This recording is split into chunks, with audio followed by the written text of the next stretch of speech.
Hello friend, welcome to BPSC platform. आज के हम इस वीडियो में डिस्कस करने वाले हैं बिहार का मिडाइवल हिस्ट्री और इसका ये लेक्चर 3 है। हमने बिहार मिडाइवल हिस्ट्री में लेक्चर 1 लेक्चर 2 किया है। हमने अभी तक बिहार मिडाइवल हिस्ट्री में सू डायनेस्टिक तक हमने कवर किया है। बिकॉज बिहार मिडाइवल हिस्ट्री की अगर हम बात करते हैं तो हमें दिल्ली सल्तनत पढ़ना पड़ता है, थोड़ा सा सू डायनेस्टी है, बीच में नूहानी डायनेस्टी, उनको पढ़ना पड़ता है, और फिर एक जो बच जाता है हमारा वो मुगल डायनेस्टी। ठीक है, क्योंकि ऐसे भी हमारा इंडियन हिस्ट्री की बात करते हैं तो वहाँ पे मिडाइवल में इन तीनों चैप्टर के बारे में हम लोग डिस्कस करते हैं। तो सबसे जो महत्वपूर्ण है वो है मुगल डायनेस्टी। मुगल काल में क्या रहा बिहार, मुगल और बिहार को डिस्कस करने वाले हैं आज के वीडियो में। और बहुत ही अच्छे तरीके से, कंसाइज तरीके से हम पूरे बिहार के मिडाइवल हिस्ट्री को आज के वीडियो में हम लोग खत्म कर देंगे। इसके बाद जो भी इससे संबंधित जितने भी एमसीक्यू हो सकते हैं पर सेक्शन 10 या 20 एमसीक्यू, उसको हम लोग कभी ना कभी कवर कर लेंगे। ओके, और जिन्होंने कोर्स को परचेज किया है, बिहार स्पेशल वाले कोर्स को परचेज किया है, उनको ऑलरेडी वहाँ पे एज ए टेस्ट के रूप में, एज ए पीडीएफ के रूप में वो सारे एमसीक्यू अवेलेबल हो जाएंगे। तो इस कोर्स को परचेज कर सकते हैं आप लोग। और ये टेस्ट सीरीज जो आप देख रहे हैं जिसमें 10 टेस्ट सीरीज है और हमने टेस्ट की संख्या बढ़ाई है, तो उस टेस्ट सीरीज को भी परचेज कर सकते हैं प्रीलिम्स के लिए। प्रीलिम्स का डेट अब नज़दीक आ चुका है, आपके पास 50 से 55 दिन बचे हैं। तो इस 10-12 टेस्ट को आप अटेम्प्ट कर सकते हैं, इसको खुद से सॉल्यूशन कर सकते हैं, तो बहुत ही आपके लिए ये फायदेमंद होगा। ऑलरेडी इसका सॉल्यूशन बहुत अच्छे तरीके से दिया गया है, लेकिन फिर भी एक बार इसको रिविजन करना आपके लिए जरूरी है। ठीक है, तो आज का जो हमारा चैप्टर है हम देखेंगे। हमने अभी तक ये सारे चीज कवर किया है। हमने अगर हम बात करें तो पाला डायनेस्टी हमने किया, कार्नाड डायनेस्टी हमने किया, ठीक है, और सेना डायनेस्टी हमने किया, दिल्ली सल्तनत हमने कवर कर लिया। और आज जो हम लोग कवर करने वाले हैं वो है मुगल डायनेस्टी। मुगल डायनेस्टी के समय बिहार में राज्यपाल कौन रहा, बिहार में सूबेदार कौन रहा, यही चीजें बस पूछेगा। ये महत्वपूर्ण चीजें, कुछ मुगल शासकों ने क्या बिहार के अंदर क्या चीजें बनाई, वो थोड़ा सा एक महत्वपूर्ण हो जाता है। तो उन चीजों को हम लोग भी आज की वीडियो में कवर कर लेंगे। ठीक है, एक भी चीज छूटने वाला नहीं है, इस बात को ध्यान रखिएगा। बस आप लोग को वीडियो शुरू से लेकर लास्ट तक देखना है, इस बात को ध्यान रखिए। ठीक है, बीच में स्किप नहीं करना है, बढ़ाना नहीं। ओके, चलिए स्टार्ट करते हैं। ओके, चलिए, तो ये हमने देखा था सूर्यवंश के बाद हमने देखा था, हाँ, ये मुगल काल में बिहार। मुगल काल की अगर बात करते हैं तो स्टार्टिंग होता है बाबर के स्थापना के साथ। बाबर ने स्थापना किया मुगल वंश का, पानीपत का युद्ध जीता। ठीक है, फिर हमने देखा कि स्टार्टिंग में बहुत ज़्यादा चैलेंज इनको मिला। जो बिहार में नूहानी वंश का शासन था उसने बहुत बार कहीं ना कहीं चुनौती दिया मुगल साम्राज्य को, बिहार की ओर नहीं बढ़ने दिया। हालांकि इस बात को ध्यान दीजिएगा, कहीं ना कहीं जब बाबर था तो उसने हुमायूं को भेजा था नूहानियों को हराने के लिए, तब जाकर नूहानी जो अफगान थे वो कहीं ना कहीं शांत रहे, थोड़ा सा पीसफुली चीजें चल रही थी। शेरशाह सूरी उसने बाबर की सुटेनिटी को स्वीकार किया था। स्टार्टिंग में बाबर पावरफुल था तो बाबर के कहीं ना कहीं उसके जो सुटेनिटी है उसको स्वीकार किया, किसने, शेरशाह सूरी ने। हालांकि बाद में जब बाबर की डेथ होता है तो फिर हुमायूं को चैलेंज करता है शेरशाह सूरी, और battle of Chausa and battle of Kannauj, ये दो युद्ध होते हैं, निर्णायक युद्ध होते हैं, जिनके बाद कहीं ना कहीं सूर्यवंश की स्थापना हो जाती है 1540 में, जो कि लास्ट चलता है 1555 तक। ये हमने अभी तक देखा था चीजें, अभी तक हमने चीजों को समझा था। तो ये थोड़ा सा मुगल काल का बैकग्राउंड है। ओके, अब जो हुमायूं के बाद जो आएगा, तो हुमायूं के बाद जो आने वाला है वो है अकबर। ठीक है, तो अकबर को आपको पता है अकबर के बारे में, किसने बहुत बड़े विशाल साम्राज्य की स्थापना की, और बहुत ही वास्ट एम्पायर था इसमें। ठीक है, अब ये स्टार्टिंग में ध्यान दीजिएगा कि जब इसका भी, अकबर का भी अर्ली फेज है, तो उस समय भी कहीं ना कहीं बिहार के ऊपर जो आपको देखने को मिलेगा, एक डोमिनेंस देखने को मिलेगा, वो मिलेगा अफगानियों का। तो यहाँ पर अफगानिस्तान लिखा गया है, सॉरी, अफगान का। ठीक है, अफगानों का कहीं ना कहीं एक वर्चस्व था। ठीक है, बिहार को वर्चस्व था। तो स्टार्टिंग में जब देखेंगे तो 1564 में एक अमीर सुलेमान करानी का एक अफगान है, उसने अपने आप को स्वतंत्र घोषित कर दिया। ठीक है, लेकिन 1572 में उसकी डेथ हो जाती है। तब दाऊद खान बनता है रूलर। दाऊद खान बनता है बिहार का रूलर, बिहार का शासक बनता है, और वो अपने नाम का खुतवा पढ़ाता। खुतवा पढ़ाने का मतलब क्या हुआ कि आप अपने आप को सुल्तान मान रहे हैं, आप जो भी हायर अथॉरिटी है, जो भी सेंट्रल में मुगल है, उसको आप नहीं मान रहे। हमने बताया आपको बहुत अच्छा से, हमने आपको मीडिया लिस्टिक करवाया है ऑप्शनल के लिए। तो हमने बताया कि खुतवा है, खुतवा पढ़ाना, अपने नाम का सिक्का चलवाना, हाथी रखना, ये सारी चीज, नगाड़े बजवाना, ये एक राजा का प्रतीक होता है। तो जब ये सारी चीजें हुई तो अकबर ने मुनीम खान को भेजा कि उसको उसके मतलब कहने उस शक्ति को कुचलो, ये आदमी पावरफुल हो रहा है, ये जो दाऊद खान है पावरफुल हो रहा है। तो उसने अकबर ने भेजा किसको, मुनीम खान को। मुनीम खान गया, फेल हो गया, मुनीम खान को हरा दिया। ठीक है, तो अकबर फिर से जाता है। देखिए अकबर भी जब आप लोगों को पता होगा जब गद्दी पे बैठा था वो मात्र 13-14 साल का उम्र का था। तो स्टार्टिंग में कहीं ना कहीं उसका भी उतना बड़ा ये वर्चस्व नहीं रहेगा कि कोई लोग उससे डरेंगे। तो मुनीम खान फेल होता है, तो फिर अकबर बिहार आता है और बिहार आने के बाद वो हाजीपुर के किले को जीतता है। और हाजीपुर के किले को जीतने के बाद ध्यान रखिएगा शहबाज खान को भेजता है कहाँ पे, राजा वरीसाल नाम के छोटा नागपुर में है, वहां पे भेजता है और वहां पे वरीसाल को हराता है। देखिए छोटा नागपुर इस सारे सब बिहार के भाग थे। ठीक है, बाद में बिहार अलग हुआ तो झारखंड में चला गया, लेकिन सब सारे ये पार्ट बिहार के थे। तो उसने हाजीपुर को जीता, फिर उसने अपने जनरल एक शहबाज खान है उसको भेजा छोटा नागपुर में राजा वरीसाल के खिलाफ। जो जो विद्रोह करेंगे उनके खिलाफ तो भेजा जाएगा ना, इस बात को ध्यान रख रहे हैं। ठीक है, यहाँ तक चीज आपको क्लियर हो क्या होगा। अब देखिए आगे हम लोग चलेंगे तो 1580 तक लगभग आपको पता है 1556 में अकबर अपना गद्दी संभालता है, 1605 तक चलता है। तो 1580 में लगभग कि अपने गद्दी संभालने के 14 साल तक अगर हम देखते हैं तो मुगल एम्पायर अकबर ने पूरे पूरे बिहार को एक प्रोविंस के रूप में कहीं ना कहीं बना दिया। मुगल साम्राज्य को मुगल साम्राज्य का एक हिस्सा के रूप में, एक सूबा के रूप में कहीं ना कहीं इसने बिहार को बना दिया। पूरे तरीके से भी नहीं हुआ था। और मुगल एम्पायर ने खान ए खानम को गवर्नर ऑफ बिहार के रूप में, मतलब मुनीम खान को उपाधि दिया, खान ए खानम का उपाधि दिया। ठीक है, और उसे बिहार का गवर्नर मतलब कहने का मतलब कि नियुक्त किया। ठीक है, अब देखिए हाजीपुर को जब ये इसने कब्जे में लिया, फिर मिथिला को कब्जे में लिया, तब राजा मानसिंह को, मानसिंह जो था उसको अपॉइंट किया एज ए ऑप्शन से प्रांतपति के रूप में अपॉइंट किया और उसने रोहतास कैपिटल बनाया। ये सवाल पूछ सकता है कि राजा मानसिंह ने कहाँ कैपिटल बनाया था, तो उसने जो कैपिटल बनाया था वो बनाया था रोहतास। ये चीज आपको बहुत ही महत्वपूर्ण है, इस बात को ध्यान रखिएगा, हम लोग एमसीक्यू में चीजों को करेंगे। ठीक है, 1574 में राजपूत शासक थे मिथिला के, उसको हराया और हराने के बाद जो वहाँ के राजस्व अधिकार है, रेवेन्यू तसलने का जो अधिकार होता है, जो पैसा वसूलने का जो अधिकार होता है, वो महेश ठाकुर नाम के एक व्यक्ति को दिया गया। इन सारी चीजों का आपको ध्यान रखना है। राजा मान सिंह ने चेरो पे भी अटैक किया। चेरो एक डायनेस्टी था, पलामू के आसपास में जनजाति टाइप का था, तो वो वहाँ पे शासन कर रहा था। तो उसको भी राजा मान सिंह ने 1579 में हराया और उसको अपने अधीनता स्वीकार करने हेतु बाध्य कर दिया। अब देखिए मान सिंह जो है गिद्धौर है, खड़गपुर है, भोजपुर है, सबके जितने भी सरदार थे, क्योंकि उसमें जो सरदार रहते थे उन सारे सरदारों को हराया। और राजा मान सिंह की अगर हम बात करते हैं तो 1587 से लेके 1594 तक के बिहार में अपनी मुगलों की स्थिति बहुत ही अच्छा कर दिया। राजा मान सिंह ने बिहार में मुगलों की स्थिति को बहुत ही पावरफुल, मतलब कहने का मतलब कि सुदृढ़ कर दिया, कंसोलिडेट कर दिया। इस बात को आप लोग समझना है। ठीक है, आगे देखते हैं। अब आ गया जहांगीर का टाइम पीरियड। देखिए अकबर के टाइम पीरियड में हमें इतना काफी पढ़ना, इतना बहुत सफिशियंट है, इससे ज्यादा हमें चीजों को नहीं पढ़ना है। ठीक है, अब जहांगीर आएगा। तो जहांगीर जब आएगा तो इसने बाज बहादुर को अपॉइंट किया सूबेदार ऑफ बिहार के रूप में। बाज बहादुर को सूबेदार जब बनाया तो बाज बहादुर ने एक दरभंगा में सराय बनाया, रहने की जगह वो सराय बोलते हैं।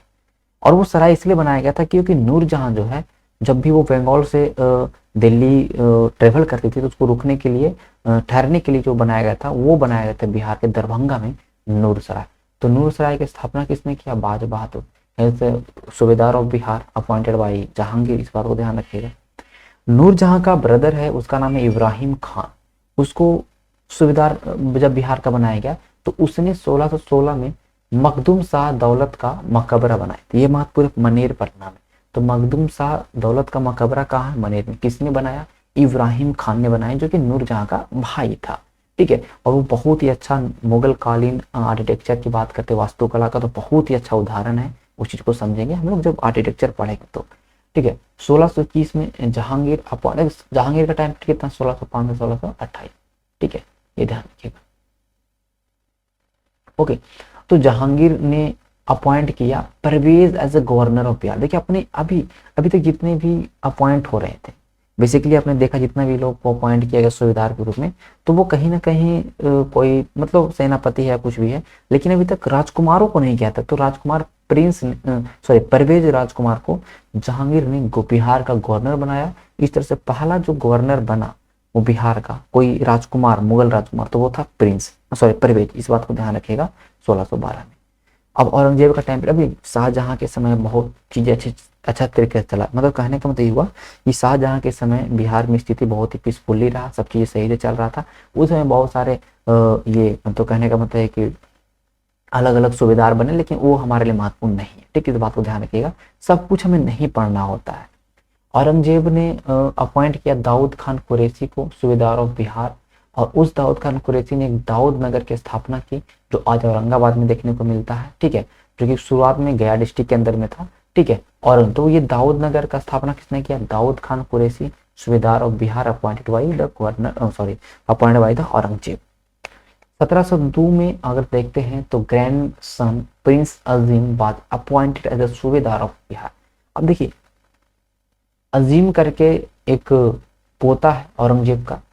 ठीक है, शाहजहां का सॉरी ध्यान रखिएगा, तो जो औरंगजेब का पोता है ये आप ध्यान रखिएगा अजीम है, इसको बनाया गया सूबेदार ऑफ बिहार।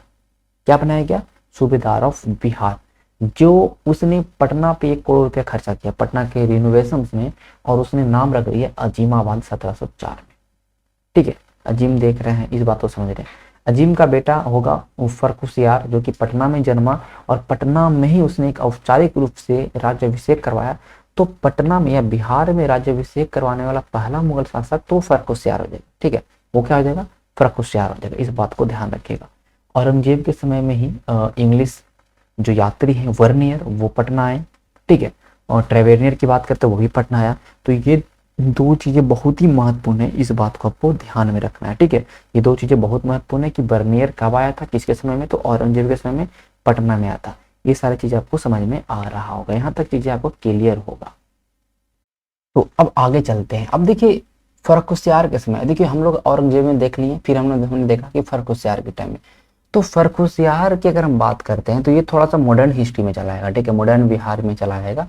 तो फर्रुखसियार के समय अगर हम बात करते हैं तो इस समय अगर हम देखेंगे तो कहीं ना कहीं जो बंगाल के नवाब है उनका दबदबा रहा, और कहीं ना कहीं बिहार और बंगाल में जो प्रशासन चलाने का जो काम स्टार्ट हुआ वो अलवर्दी खां, जिसे उप नवाब बोला गया, या बोल सकते हैं कि नायब नजीम के रूप में नियुक्त किया गया। तो फर्रुखसियार ने ही एक नजीम करके पोस्ट बनाया था, नजीम करके। ठीक है, तो जिस पे अलवर्दी खां बैठा, और अब जो कंट्रोल है बिहार में वो नवाबों के द्वारा कंट्रोल किया जा रहा है। इस बात को समझिएगा। तो इस बात को समझिएगा कि जैसे ही हम लोग देखेंगे कि अभी तक जो कहीं स्टार्टिंग में सूबेदार नियुक्त किया गया, फिर देखा हम लोगों ने कि राजकुमारों को नियुक्त किया गया। अब क्या जो भी शासन करेंगे बिहार के ऊपर जिनका आधिपत्य रहेगा, ठीक है, वो रहेगा बंगाल के नवाबों का। अलवर्दी खां हो गया, सुजाउद्दौला हो गया।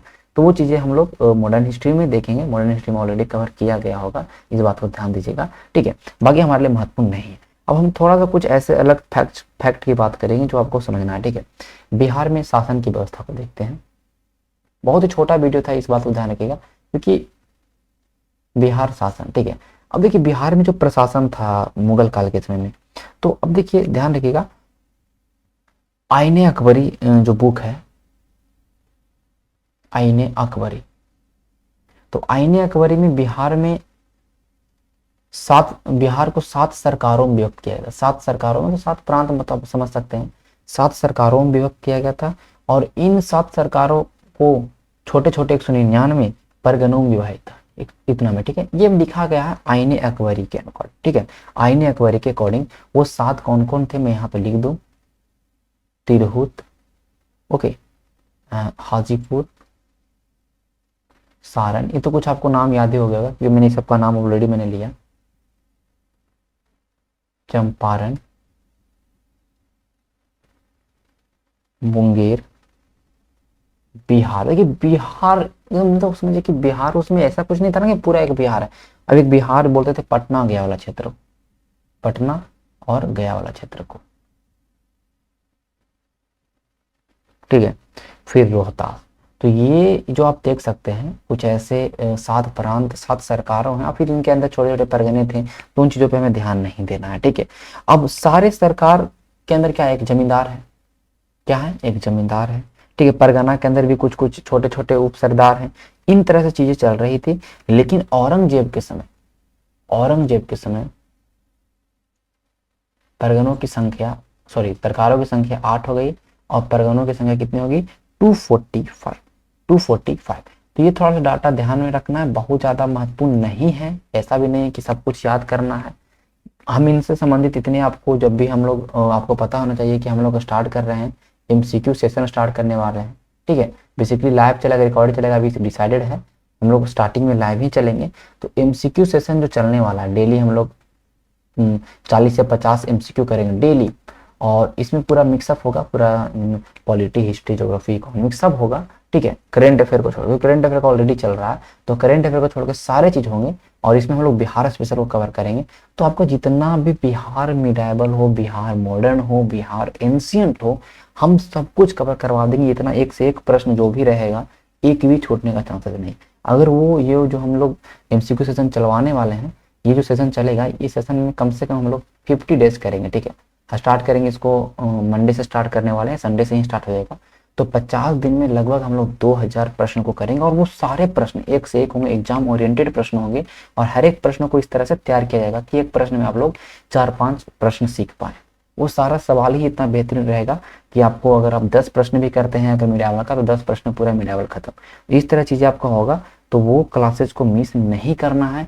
जितना ज्यादा लोगों को आप जोड़े लाइव में, जितना लाइव में आप लोग रहेंगे, उतना ही मजा आएगा। रिकॉर्डेड में आपको पता होना चाहिए कि रिकॉर्डेड में उतना सही नहीं हो पाता।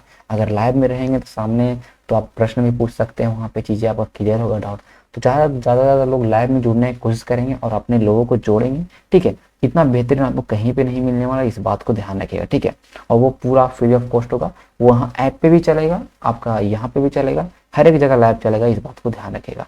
अब देखिए, मुगल काल के समय कुछ ऐसे भी प्रशासनिक चीजें हैं, कुछ कुछ पोस्ट हैं, उन चीजों को हम नहीं पढ़ेंगे, क्योंकि हम लोग मुगल पीरियड जो हमारा इंडियन हिस्ट्री है उसमें हम कवर करेंगे, तो यहाँ पे कवर करने वाले नहीं। तो आज हमने बिहार मेडावल हिस्ट्री को खत्म किया, ठीक है। हमने 3 लेक्चर में बहुत ही कॉन्साइज तरीके से हमने हर एक पॉइंट को कवर किया। ऐसा नहीं कुछ कि हमने पॉइंट छोड़ा, हमने हर एक पॉइंट को कवर किया। बिहार मिडावल हिस्ट्री मेरे द्वारा खत्म किया गया, बिहार ज्योग्राफी है, इकोनॉमिक सर्वे है, बिहार बजट है, इन सारे टॉपिक को मैंने कवर किया बहुत अच्छे तरीके से। आप लोगों को पसंद आया होगा, आप लोगों ने जिन्होंने वीडियो देखा होगा उनको अच्छा लगा होगा कि नहीं, यहाँ पे सारी चीजें सही बताए गए हैं। तो अब जो हमारा बचा है वो है बिहार में पॉलिटी है, तो वो किसी और के द्वारा कंप्लीट किया जाएगा। हालांकि अब हम लोग जो फोकस करने वाले हैं, बेसिकली वो हम लोग फोकस करने वाले हैं एमसीक्यू सेशन पे। वो मंडे से हम लोग स्टार्ट करेंगे, और डेली और ये वीक में कम से कम हम टारगेट रखेंगे 2 से 3 वीडियो जो हमारा हिस्ट्री ऑप्शनल, क्योंकि इसका मुझे बहुत ज़्यादा मैसेज आया है। हिस्ट्री ऑप्शनल का जो हमारा चल रहा था, जो जिसको हम लोगों ने लोधी वंश तक के रोक के रखा, तो हिस्ट्री ऑप्शनल को सप्ताह में 2 वीडियो हम लोग इसको रिकॉर्ड करके मतलब कहने का तो पब्लिश किया करेंगे कि आपका एग्जाम आते आते कम से कम हम लोग मिडाइवल तो कम से कम खत्म कर पाए, ठीक है, ऑप्शनल में। तो फिर हम लोग एग्जाम के बाद, जैसे हमारा एग्जाम होगा, तो एग्जाम के बाद हम लोग मॉडर्न हिस्ट्री को कवर करेंगे, ऑप्शनल वाला, ठीक है। तो जो भी ऑप्शनल के स्टूडेंट हिस्ट्री ऑप्शनल को, वो वीडियो को जाके देखिए।